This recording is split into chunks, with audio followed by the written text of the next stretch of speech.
Bismillahirrahmanirrahim. Assalamualaikum warahmatullahi wabarakatuh. Ubur-ubur ikan lele.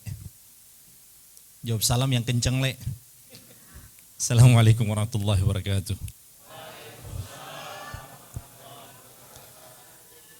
Alhamdulillah wassalatu wassalamu ala Rasulillah Muhammad ibn Abdullah wa ala alihi wa sahbihi mawala wa la hawla wa la quwata illa billah. Ma ba'd. Para pimpinan yang saya hormati, yang saya muliakan, para pejabat, para pegawai serta kepada jamaah sekalian yang dirahmati oleh Allah Subhanahu wa taala. Memang temanya ini semalam saya diskusikan dengan Bang Fadli, ini luar biasa, ngeri-ngeri sedap. Jangan sampai saya salah ngomong begitu. Hal pertama yang ingin saya sampaikan, bahwasanya ketika Allah Subhanahu wa taala menciptakan Nabi Adam dengan berbagai macam kenikmatan yang beliau dapatkan ketika berada di surga, ternyata hal tersebut tidak membuat Nabi Adam merasa puas dengan apa yang beliau nikmati ketika beliau berada di surga. Maka pada saat itu beliau meminta kepada Allah Subhanahu wa taala untuk menghadirkan seorang pasangan, ya kan? Dan pada akhirnya Allah Ta'ala ciptakan seorang wanita. Jadi di antara tujuan wanita adalah untuk menyempurnakan kehidupan dari seorang laki-laki. Makanya di dalam agama kita, agama Islam, orang yang belum menikah itu disebut sebagai orang yang hanya memiliki setengah agama. Agamanya nggak sempurna tuh, baru setengah saja. Pertanyaannya, ada yang belum nikah? Nikah satu ya, bukan nikah dua. Kalau belum nikah dua ya beda lagi itu. Orang yang sudah menikah itu baru disebut dia memiliki agama yang sempurna. Kenapa? Ternyata di dalam Al-Quran, ketika Allah Subhanahu wa taala menisbatkan ujian atau fitnah atau makar yang dibuat, ditimbulkan, yang dibawa dan disampaikan oleh setan, itu kata Allah Subhanahu wa taala, inna kaidasyaitani kana dha'ifa. Sesungguhnya tipu daya setan itu apa? Kana dha'ifa. Ada yang tahu arti dhaif? Ada yang tahu arti dhaif enggak? Lemah. Jadi ketika Allah Ta'ala membicarakan terkait dengan tipu daya setan, tipu daya iblis, jin, itu kata Allah Subhanahu wa taala, inna kaidasyaitani kana dha'ifa. Sesungguhnya tipu daya setan itu lemah. Tapi ternyata ketika Allah Subhanahu wa taala membicarakan terkait dengan tipu dayanya seorang wanita, bukan wanita di sini ya. Bukan wanita di sini ya, tapi wanita pada umumnya. Apa kata Allah Subhanahu wa taala? Inna kaidakunna azim, di dalam surah Yusuf tuh. Di dalam surah Yusuf Allah Subhanahu wa taala menjelaskan bahwasanya sesungguhnya tipu daya seorang wanita itu sangat dahsyat sekali. Nabi Yusuf alaihissalam, siapa yang tidak kenal beliau? Ada yang kenal Nabi Yusuf? Ada yang kenal Nabi Yusuf enggak? Tahu. Ya, tahu. Tahulah Nabi Yusuf alaihissalam. Bahkan di dalam surah Yusuf, Allah Subhanahu wa taala ketika membuka awalan surah itu, Allah Ta'ala menyebutkan, nahnu naqussu 'alaika ahsanal qasasi bima auhayna ilaik. Kami kisahkan kepadamu wahai Nabi Muhammad terkait dengan kisah terbaik. Jadi di antara sekian banyak kisah yang disebutkan oleh Allah di dalam Al-Qur'an, yang hanya mendapatkan kisah terbaik yang disebutkan oleh Allah terkait dengan kisah terbaik, itu hanya kisah Nabi Yusuf alaihissalam. Kenapa?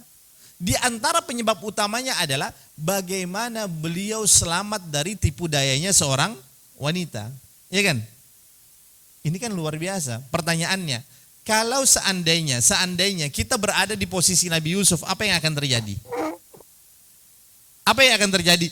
Kalau sekiranya kita berada di tempatnya Nabi Yusuf pada saat itu, nggak ada CCTV, nggak ada orang, siapapun nggak ada yang melihat, sudah berada di dalam kamar. Ya, tidak ada siapapun pada saat itu yang menyaksikan. Baru wanita yang menggoda ini siapa? Imra'atul Aziz. Apa arti Imra'atul Aziz? Seorang wanita yang begitu mulia, yang memiliki kedudukan, pangkat, jabatan, kekayaan, cantiknya luar biasa. Karena kalau seandainya sekiranya ada wanita yang menggoda kita, tapi mungkin dia biasa-biasa saja, mungkin saya dengan mudahnya kita tolak. Tapi ini kan beda. Ini kan wanita yang sangat spesial sekali. Imra'atul Aziz.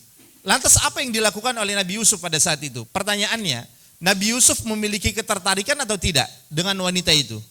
Ada yang menyebutnya wanita tersebut namanya siapa?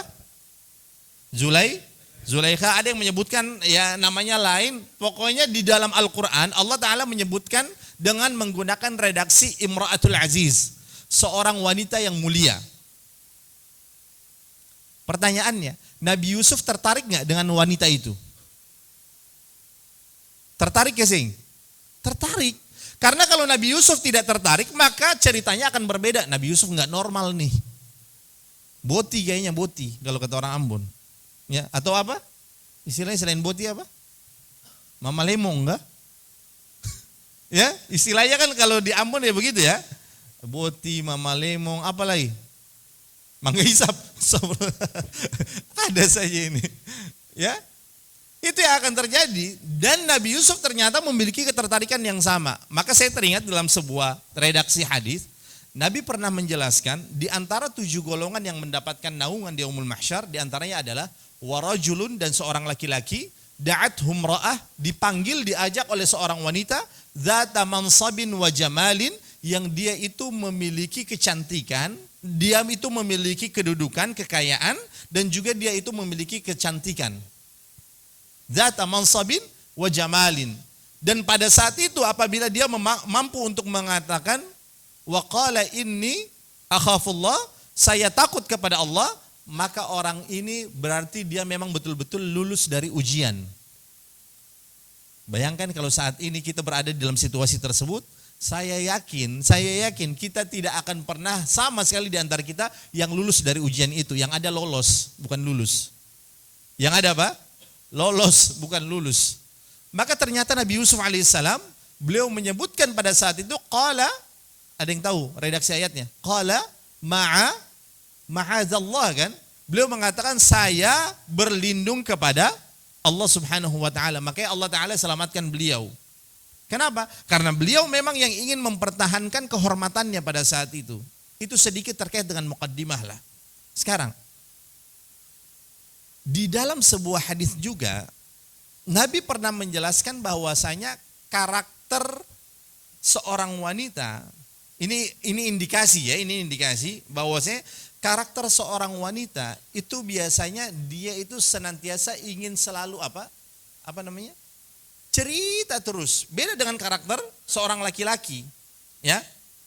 Laki-laki ketika ada masalah, pertanyaannya, dia biasanya lebih memilih untuk bercerita atau dia lebih memilih untuk menyelesaikan sendiri terlebih dahulu. Lihat apa yang dialami oleh Nabi Muhammad SAW ketika beliau mendapatkan problem yang sangat besar, luar biasa. Beliau mendapatkan wahyu pertama dari Allah Subhanahu wa taala. Ini kan permasalahan sebenarnya. Dan ketika beliau bertemu dengan pasangannya pada saat itu, pertanyaannya apa yang dilakukan oleh Nabi Muhammad? Beliau langsung bercerita? Enggak. Ya kan? Dan apa yang dilakukan oleh Khadijah pada saat itu sebagai seorang istri yang salihah, apa yang dilakukan oleh beliau pada saat itu kepada pasangannya, kepada Nabi Muhammad? Apakah beliau langsung menginterogasi? Beliau langsung tanyakan, "Saya dari mana?" Kan tidak. Khadijah pada saat itu betul-betul menyadari apa yang dibutuhkan oleh sang suami. Sehingga ketika beliau betul-betul memahami karakter seorang laki-laki, yang beliau lakukan adalah tidak langsung menanyakan apa kejadian yang sebenarnya menimpa dirimu. Tapi beliau memberikan waktu terlebih dahulu kepada pasangannya untuk menyelesaikan permasalahannya sendiri begitu. Untuk menstabilkan kondisinya. Karena beliau tahu karakter seorang laki-laki ketika sudah selesai permasalahan atau sudah mulai reda, pasti dengan sendirinya akan bercerita. Beda dengan seorang wanita. Wanita, bayangkan kalau seandainya yang mendapatkan wahyu itu wanita. Apa yang akan terjadi? Apa yang akan terjadi kalau seandainya yang mendapatkan wahyu, yang menempati posisi Nabi Muhammad pada saat itu adalah seorang wanita. Datang malaikat Jibril menampakkan wujud aslinya, dibekap pada saat itu, lalu dikatakan Iqra. Ketika pulang, hal pertama yang akan dikatakan oleh wanita tersebut apa kira-kira kepada pasangannya? Ya Allah, ada apa ini? Ada setan yang datang kepada beta apa? Pokoknya dia akan bercerita terus. Maka di antara fitrah seorang wanita adalah dia senantiasa itu suka untuk berbicara. Maka ketika agama Islam ini hadir, ternyata pembicaraan tersebut itu senantiasa diberikan batasan. Agar apa? Agar dia itu tidak melanggar di dalam syariat Islam, tidak melanggar aturan syariat Islam. Maka ada batasan-batasannya. Maka saya teringat dalam sebuah hadis, Nabi SAW beliau pernah memberikan pesan kepada seorang wanita, kepada wanita, para wanita, bukan seorang. Apa kata Nabi? Idza shallatil mar'a khamsaha, ketika seorang wanita itu dia menjaga salat 5 waktu, wa shamat syahra, dia jaga puasa Ramadan, wa ahsanat farjaha, dia jaga kehormatannya. Ini fitnah kan? Ini bagian dari fitnah kan? Ujian juga kan? Dia jaga kehormatannya. Apa artinya kehormatan di sini? Dalam tanda kutip, dia jaga kemaluannya. Wa ahsanat farjaha. Dan yang keempat kata Nabi SAW adalah wa ata'at zaujaha, dia patuh terhadap perintah suami. Faqila laha, akan dikatakan kepada wanita tersebut, udkhuli abwabal jannah in syit, masuklah engkau dari pintu surga mana saja yang engkau inginkan. Pertanyaannya, misal nih, ketika kita minta kepada pasangan kita untuk melakukan sebuah hal, misal, ma tolong masak air do, par bikin teh. Pertanyaannya, apakah pasangan kita pada saat itu langsung mengikuti, mematuhi perintah kita, atau dong tanya, barang kenapa beta terus? Usia ada tangan tuh, ada kaki tuh, kenapa saya bikin sendiri sana? Nah, seorang wanita yang salihah, dia akan betul-betul menyadari ketika perintah yang keluar dari mulut sang suami pada saat itu bukan merupakan bagian dari kemaksiatan, maka pasti dengan begitu cepat dia akan melaksanakan perintah tersebut tanpa menanyakan terlebih dahulu, kenapa harus begini, kenapa beta terus, kenapa sing. Selagi hal tersebut bukan merupakan bagian dari kemaksiatan, maka dia pasti akan melakukan hal tersebut tuh. Memiliki apa? Di dalam bahasa Arab disebut dengan suratul istijabah, cepat merespon, cepat patuh. Itu seorang istri yang salihah itu seperti itu. Tapi kalau seandainya wanita tersebut itu bukan merupakan wanita yang salihah, maka ketika kita perintahkan apapun, pasti dia akan menanyakan, kenapa harus beta? Beta ada apa malas ini? Beta ada lalajang suruh-suruh beta terus. Beta capek urus anak dan lain sebagainya, beta urus rumah dan lain sebagainya. Kenapa harus beta? Ya kan? Sehingga kadang-kadang refleks seorang wanita itu ketika dia memiliki permasalahan, dia akan dengan begitu cepat mengeluarkan kata-katanya. Dia agak sulit itu untuk menjaga mulutnya, tapi ini kita membicarakan wanita di luar ya, bukan di sini. Ini dari tadi saya membicarakan wanita yang di luar, bukan yang di sini, enggak, yang di sini salihah semuanya. Cari aman. Ya. Cari aman. Masya Allah. Jadi seorang wanita salihah, apapun yang diperintahkan oleh sang suami, diminta oleh sang suami untuk dia lakukan, untuk dia kerjakan, ketika memang dia salihah, selagi hal tersebut bukan dalam rangka kemaksiatan, pasti dia langsung akan melakukan hal tersebut tuh. Pasti, itu pasti. Tapi kalau dia merupakan seorang wanita yang tidak salihah, pasti dia akan mempertanyakan, atau sebisa mungkin ya nggak maulah untuk melakukan hal tersebut. Sekarang pertanyaannya, azan. Berarti kita pending dulu. Insya Allah kita lanjutkan ba'da maghrib. Mudah-mudahan bermanfaat. Assalamualaikum warahmatullahi wabarakatuh. Siapa wanita yang disebutkan oleh Allah diantaranya itu? Yang berikutnya, ada lagi tipe wanita yang Allah Ta'ala sebutkan dia ini memang tujuannya itu menimbulkan fitnah sudah. Padahal memiliki pasangan seorang nabi. Ya, coba nabi saja tidak bisa memberikan hidayah kepada pasangannya itu. Suaminya nabi loh. Makanya ini juga merupakan pesan bagi kita yang belum menikah terutama ya. Ketika hendak mencari pasangan, cari betul-betul yang agamanya baik. Kalau bisa sekufu. Apa itu sekufu? Satu frekuensi. Supaya kita tidak kerepotan. Supaya kita tidak kerepotan tuh untuk membina, membimbing pasangan kita. Kira gampang. Misal dia cari pasangan, Ustaz, beta ada pas calon ini, cuma dia saya pakai jilbab, Ustaz. Ya. Nanti insya Allah beta kasih pakai dia jilbab habis nikah juga. Dia saya pernah sholat lah Ustaz.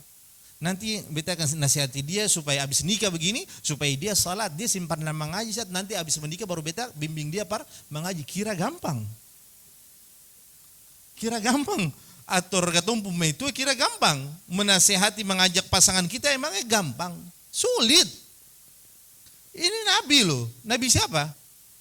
Ada Nabi Nuh, ada Nabi Lut yang mereka berdua tidak berhasil mendidik pasangannya. Maka pertanyaannya, apakah wanita yang berada pada saat ini memang ada tipikalnya sama seperti istri Nabi Nuh dan Nabi Lut atau tidak? Kalau di sini semuanya kayak istrinya istrinya siapa di sini? Istrinya Firaun ya. Istrinya kan solihah luar biasa, bukan Firaunnya. Tuh, kan pimpinan protes nih. Tadi ditawarin Khadijah nggak mau, Aisyah nggak mau. Jadi maunya siapa? Gitu.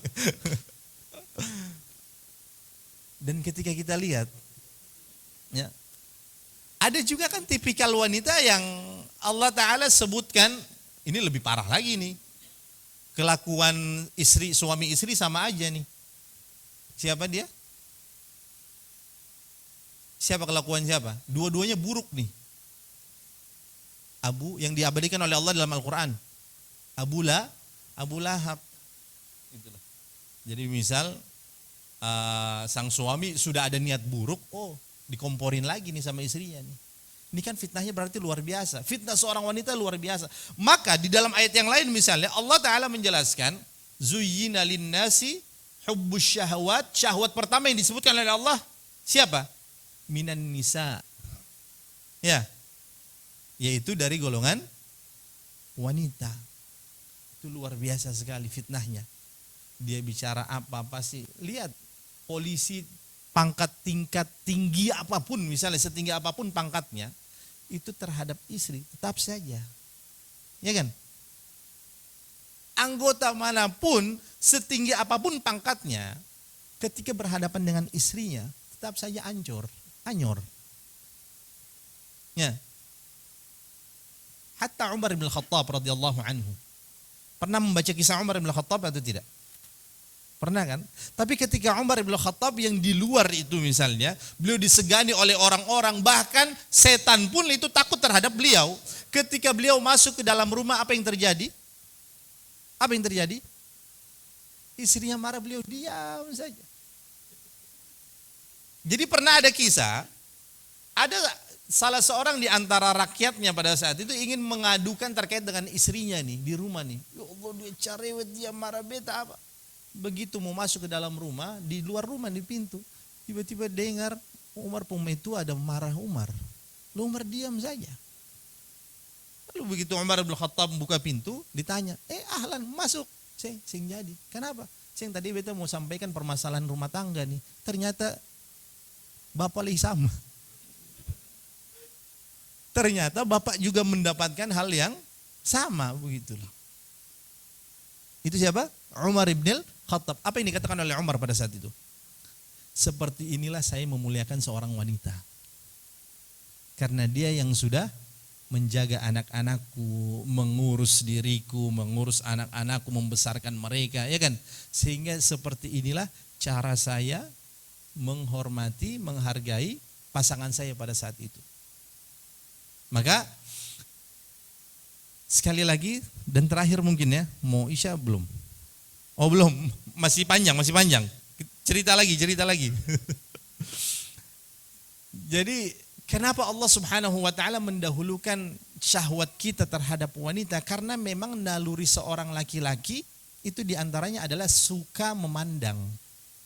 Ya, benar nggak? Fitrah seorang laki-laki itu sebenarnya suka untuk memandang, benar nggak? Ketika melihat hal-hal yang bagus misalnya, barang bagus nih, biasanya kita laki-laki tetap aja tahu bisa membedakan mana yang bagus, mana yang kurang bagus, bukan mana yang jelek ya.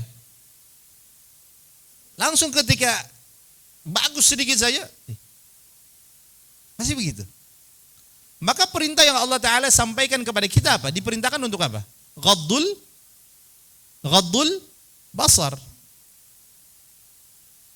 Karena ketika seorang wanita dia sudah bersolek sebagaimana solekannya orang-orang jahiliyah, yang akan terjadi adalah kita sebagai seorang laki-laki tidak akan pernah bisa menjaga pandangan kita, sangat sulit sekali. Maka diatur tuh tata cara penampilan seorang wanita. Seorang wanita apabila dia sudah menggunakan pakaian yang mohon maaf yang kurang bahan, ya, itu pasti yang awalnya laki-laki tersebut tidak ada keinginan, tidak ada hasad, tiba-tiba muncul begitu saja. Kenapa? Karena fitrahnya seorang laki-laki memang senang untuk melihat bawaannya. Dan bawaannya fitrahnya seorang wanita memang mereka itu suka untuk dipandang. Beda kan? Fitrah laki-laki kan dengan wanita beda. Laki-laki suka memandang, perempuan suka dipandang. Makanya mereka biasanya dandannya lama. Pertanyaannya, ada nggak laki-laki yang dandannya lama? Ada, itu dipertanyakan ke laki-lakiannya. Itu dipertanyakan ke laki-lakiannya. Kalau laki-laki dandannya lama itu dipertanyakan ke laki-lakiannya. Wanita, bahasa Arabnya apa selain an-nisa? Mar'ah. Di dalam bahasa Arab, ketika satu kata itu dia hurufnya mirip, ada mar'ah, ada mir'ah. Mar'ah artinya perempuan, mir'ah artinya cermin. Disebut sebagai mar'ah karena tidak bisa jauh-jauh dari mir'ah. Pertanyaan berikutnya, apakah hijab nih, pakaian yang menutupi auratnya wanita. Jadi hijab itu bukan hanya jilbab tapi tiba-tiba pakaiannya ketat luar biasa, tidak. Tapi yang dimaksudkan dengan hijab di sini adalah menutup aurat, tidak transparan dan tidak membentuk tubuh. Kebiasaan wanita-wanita jahiliyah pada saat itu mereka biasa menggunakan pakaian yang terbuka. Ya. Maka hal ini membuat para laki-laki itu senantiasa pandangannya itu akan senantiasa tertuju kepada para wanita. Maka ketika agama Islam ini diturunkan, maksudnya syariat yang disampaikan oleh Nabi SAW dibawakan, Allah Subhanahu wa taala mengatur penampilan tata cara busananya kaum wanita. Di antara fungsinya adalah untuk menjaga kehormatan yang dimiliki oleh wanita itu sendiri. Saya pernah menyampaikan wanita itu ibarat mangga ya. Saya pernah mendengarkan ceramah dari salah seorang ustadz. Kata beliau, wanita itu ibarat mangga. Yang tidak ada ceritanya orang melihat begitu saya langsung dia beli, nggak ada. Kalau mangga itu menarik misalnya, baru dia akan mendekati. Ya kan? Lalu setelah itu dia beli atau tidak? Belum kan? Dia apakan dulu? Raba dulu. Sudah masak atau belum? Setelah raba, cium dulu, sudah masak atau belum? Kalau harum nih, terakhir apa kita bilang ke penjualnya apa? Abang boleh rasa. Abang boleh rasa. Ternyata setelah rasa asam. Jadi beli? Ya Allah abang maaf raba-raba sak pura-pura uang tak tinggal nih. Ya Allah uangnya ketinggalan abang. Ya nanti je beta balile. Padahal parlente dia sing balile sudah itu. Kenapa pakaian wanita itu dijaga oleh syariat kita untuk menjaga kehormatan seorang wanita dan untuk menjaga keturunan yang dimiliki oleh umat Islam. Saya pernah menyampaikan, ketika Allah Ta'ala menurunkan syariat Islam, ada 5 hal yang termasuk dalam kategori kebutuhan darurat ya, yang harus terpenuhi. Yang disebut terkait dengan ad-daruriyat, kebutuhan primer. Yang pertama hifdzuddin, agama. Yang kedua adalah hifdzun nafs, nyawa, tubuh. Hifdzul aql, akal, pemikiran, ideologi. Yang keempat, hifdzul mal, ekonomi, harta kita. Dan yang terakhir adalah hifdzun nasl, menjaga keturunan. Bayangkan kalau seandainya seluruh wanita menggunakan pakaian you can see my ketek. Yang itu fitnahnya luar biasa. Apa yang akan terjadi? Pasti sebagai seorang laki-laki yang normal ya, saya berbicara terkait dengan laki-laki yang normal, pasti dia juga akan melakukan hasrat tersebut, menyalurkan hasrat itu pasti. Maka kalau seandainya hal itu terjadi, hubungan di luar nikah, pertanyaannya, bagaimana dengan nasib anak yang dikandung?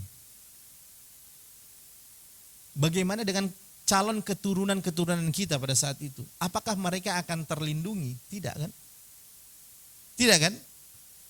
Maka ketika kita memang mampu untuk menikah, nikahlah kata Nabi. Tapi kalau seandainya belum mampu untuk menikah, solusinya apa? Perbanyak apa? Perbanyak puasa. Saya pernah menyampaikan, saya pernah mendengar ceramah dari Ustaz Abdul Somad. Kata beliau, kenapa solusinya puasa? Karena kalau puasa, nafsu sebenarnya ada, cuma kekuatan yang enggak ada. Ya kan? Pikiran kita akhirnya teralihkan kemana? Makanan. Kembali lagi kepada permasalahan wanita. Seorang wanita ketika dia sudah menginginkan sebuah hal misalnya, dia akan rayu terus pasangannya pada saat itu untuk mengabulkan apa yang menjadi keinginannya. Biasanya nih, kalau seorang istri sudah merayu-rayu kita, ya, itu biasanya pasti ada maunya sudah. Itu pasti ada maunya. Entah mau beli A, mau beli B, mau beli C. Kalau seandainya kita memang ada ada rizki ya kita belikan. Kita turuti keinginannya. Tapi kalau seandainya tidak ada, pertanyaannya, kalau seandainya istri tersebut merupakan istri salihah, dia pasti akan memahami kondisi sang suami pada saat itu. Dia tidak akan menuntut lebih. Tapi kalau seandainya istri kita ini bukan merupakan istri yang baik-baik, saya tahu nih dia dapat di mana, dapat di Facebook apa? Dia dapat di mana, di medsos apa nih? Yang tidak tahu backgroundnya bagaimana, latar belakangnya bagaimana, dia tidak tahu agamanya bagaimana. Ketika misal kita belum bisa memenuhi kebutuhannya, apa yang akan terjadi? Dia protes. Pasti dia protes mati-matian. Saya punya teman, Pak. Dulu teman sekolah. Akhirnya dia menikah. Setelah menikah ini, tiba-tiba istrinya itu terjerat pinjol tanpa sepengetahuan sang suami. Akhirnya apa yang terjadi? Harta dari orang tuanya, mertuanya berarti ya, orang tua teman saya berarti diambil, dicuri Pak, digadaikan untuk menutupi pinjol itu. Dalam hati saya, ini saya tahu dia dapat istri ini dari mana ini. Itulah penyebabnya kenapa Nabi SAW menganjurkan kepada kita ketika mencari pasangan itu cari yang agamanya baik terlebih dahulu. Ya, karena yang lain itu pasti akan hilang. Mau kecantikan, ketampanan, mau kekayaan, jabatan, itu semuanya pasti akan hilang. Sedangkan agama ketika kita memiliki, pasangan kita memiliki hal tersebut, insya Allah dia akan tetap selamanya abadi itu. Mudah-mudahan bermanfaat. Ini menjadi mukaddimah bagi kita bahwasanya sekali lagi fitnahnya wanita itu jauh lebih dahsyat, jauh lebih berat dibandingkan fitnahnya setan. Allah Ta'ala alam. Assalamualaikum warahmatullahi wabarakatuh.